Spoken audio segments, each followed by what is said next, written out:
Bonjour, je m'appelle Christophe Derrien, directeur général des Amis de la Montagne.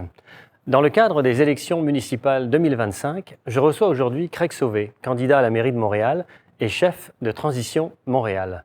Je vais lui poser 5 questions sur les priorités et les enjeux du Mont-Royal, mais aussi sur sa vision pour l'avenir de la montagne. Craig, bonjour. Bonjour. Merci d'être là aujourd'hui avec les Amis de la Montagne. Alors, voici ma première question avec d'abord une petite mise en contexte. Nous allons parler protection écologique, climat et éducation citoyenne. Refuge unique pour la biodiversité montréalaise, le Mont-Royal est fragilisé par les espèces envahissantes, la pression des usages et les impacts grandissants des changements climatiques. Canicules, pluies intenses, sécheresses. Sa protection durable repose sur des actions concrètes de restauration, mais aussi sur l'éducation et la sensibilisation des générations futures à son caractère écologique et patrimonial. Alors ma question aujourd'hui, comment votre parti s'engagera-t-il à restaurer et protéger activement les écosystèmes du Mont-Royal, tout en adaptant sa gestion au changement climatique et en investissant dans les programmes éducatifs et de sensibilisation afin d'en faire un lieu d'apprentissage vivant pour tous les Montréalais et les Montréalaises? Merci pour la question.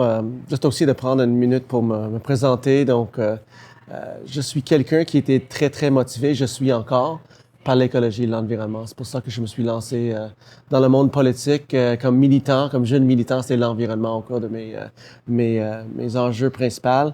Puis, regarde, pour la montagne, c'est clair pour moi qu'on voit la pression. C'est populaire pour une bonne raison. C'est un immense parc, c'est le poumon de Montréal-Centre. C'est un joyau, c'est une icône.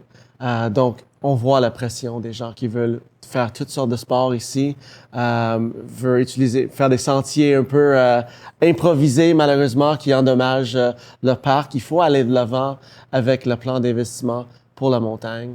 Il faut continuer à investir pour la réfection et la protection de notre montagne pour que les gens puissent le respecter, mais que ce soit aussi bien aménagé, comme il faut, de façon très naturelle. Il y a des nouvelles techniques pour ce faire. Je pense qu'il faut miser sur ces nouvelles techniques. Et d'ailleurs, je pense vraiment que ça va prendre effectivement une concertation avec les partenaires pour savoir comment on peut mieux passer le message à la population en général pour respecter la montagne. Parce que oui, plus en plus de gens viennent, des touristes, des Montréalais, des gens des régions montréalaises qui veulent venir voir la montagne. Mais effectivement, c'est un écosystème très sensible et les services écosystémiques que ça offre à la biodiversité, à l'écosystème local, c'est hyper important de la protéger. Alors parlons maintenant fréquentation, aménagement inclusif et cohabitation des usages. Des millions de visiteurs exercent chaque année une forte pression sur les sentiers, les milieux naturels et les infrastructures de la montagne. Par ailleurs, la diversité des usages, piétons, cyclistes, sportifs, familles ou les événements, entraîne des conflits d'usage et des enjeux de sécurité. La gestion de la fréquentation, la qualité des aménagements et l'encadrement des pratiques doivent aller de pair afin de préserver durablement l'esprit et l'intégrité du Mont-Royal. Alors ma question, quelles mesures concrètes mettrez-vous en place pour gérer la fréquentation du Mont-Royal, assurer une cohabitation sécuritaire et inclusive, favoriser une mobilité durable et encadrer les événements pour prévenir les usages qui fragilisent son environnement et son esprit collectif? Je pense fondamentalement qu'il faut miser sur la concertation. Donc, je pense quand on parle de Mont-Royal, c'est un lieu patrimonial important, c'est le poumon de la ville, c'est un joyau. Mais il y a des Amis de montagne, il y a toutes sortes d'autres partenaires sur la montagne, les campus, McGill, Université de Montréal, bien sûr les cimetières. Il y a beaucoup de partenaires ici qui sont concernés. Donc, d'encadrement des événements, il faut qu'on se parle tout le temps. Je pense que ça prend de la concertation au cours de l'année à plusieurs reprises. Puis effectivement, c'est comme ça qu'on va pouvoir décider ensemble comment de mieux gérer cet espace-là. Parce qu'il va y avoir une limite à des grands événements. Parce que si on fait trop de grands événements, on risque de trop utiliser notre infrastructure et effectivement avec des problèmes d'entretien. Donc, pour moi, c'est la concertation que je veux miser là-dessus. Parlons maintenant santé, qualité de vie et engagement. Véritable poumon vert de Montréal, le Mont-Royal contribue directement à la santé physique et mentale des citoyens et citoyennes en offrant fraîcheur, espace de détente et contact avec la nature. Sa protection repose aussi sur l'engagement de milliers de bénévoles et d'organismes qui participent chaque année à son animation et à sa préservation. Alors ma question, comment votre parti renforcera-t-il la contribution du Mont-Royal à la santé et au bien-être des populations de tous âges, en garantissant une accessibilité universelle aux espaces et activités, tout en soutenant et valorisant l'engagement citoyen, communautaire et culturel qui font du Mont-Royal un espace vivant, identitaire et partagé? Bien, effectivement, on peut commencer avec l'accessibilité universelle. Ça doit être au cœur de tous nos aménagements à la Ville de Montréal. Donc ça, c'est quelque chose qu'on s'engage là-dessus très clairement. Donc ça va être encore en s'assurant qu'il y a toujours de l'accessibilité pour tous les usages. Encore, la quantité des bénévoles est vraiment impressionnante, ce que vous faites à l'Ami de Montagne, que ce soit pour des corvées, le maintien des événements, vraiment impressionnant. Donc, je pense que la Ville de Montréal peut jouer un rôle d'éducation populaire aussi et de communication des bels événements et des opportunités de bénévolat sur la montagne. Donc, la Ville de Montréal a quand même un reach important avec ses médias, avec ses communications. Donc, je pense qu'on peut participer encore en concertation avec les groupes, mais d'aider à essayer de diffuser le message davantage pour attirer plus de bénévoles et plus de gens. Et parlons santé, mais aussi équité économique et équité territoriale. Montréal est fondé sur la notion que tout le monde devrait avoir accès à un espace vert dans leur quartier, puis sur le centre de Montréal, même si on est riche, aussi on est moins riche si on est à bas revenu, faible revenu. Donc, il faut quand même ancrer aussi une équité économique dans le mix aussi pour s'assurer que effectivement il y a toujours un accès pour tous les gens. Ça, c'est l'accessibilité aussi. Alors parlons patrimoine, grands sites et vision métropolitaine.